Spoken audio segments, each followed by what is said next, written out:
আরে ভাই, তাড়াহুড়া করে কোথায় যাচ্ছেন? হুজুর, আমি দক্ষিণ পাড়া মসজিদে যাব তো, নামাজের সময় কম তো তাই একটু জোরে যাচ্ছি। আরে ভাই, হেঁটে গেলে তো নামাজ পাবেন না।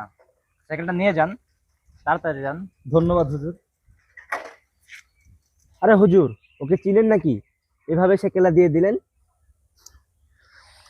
মনে রেখো, যারা নামাজ পড়ে তারা কখনোই মানুষকে ধোঁকা দিতে পারে না।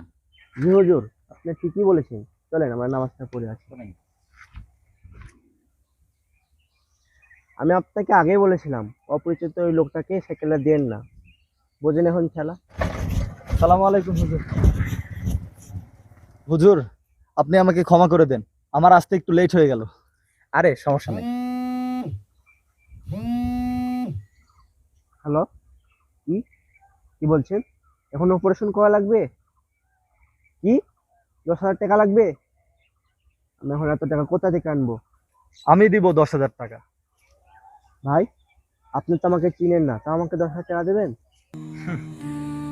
ইমাম সাহেব হুজুরও তো আমাকে চিনতেন না, তাও তো আমি যেন জামাতের সাথে নামাজটা আদায় করতে পারি আমাকে সাইকেল দিয়ে দিয়েছে। ভাই, আমরা শেষ নবীর উম্মত। আমাদেরকে রাসূল সাল্লাল্লাহু আলাইহি ওয়াসাল্লাম শিক্ষা দিয়েছেন বিপদের সময় মানুষের পাশে দাঁড়াতে হবে। এতে পরিচিত অপরিচিত কিচ্ছু ম্যাটার করে না।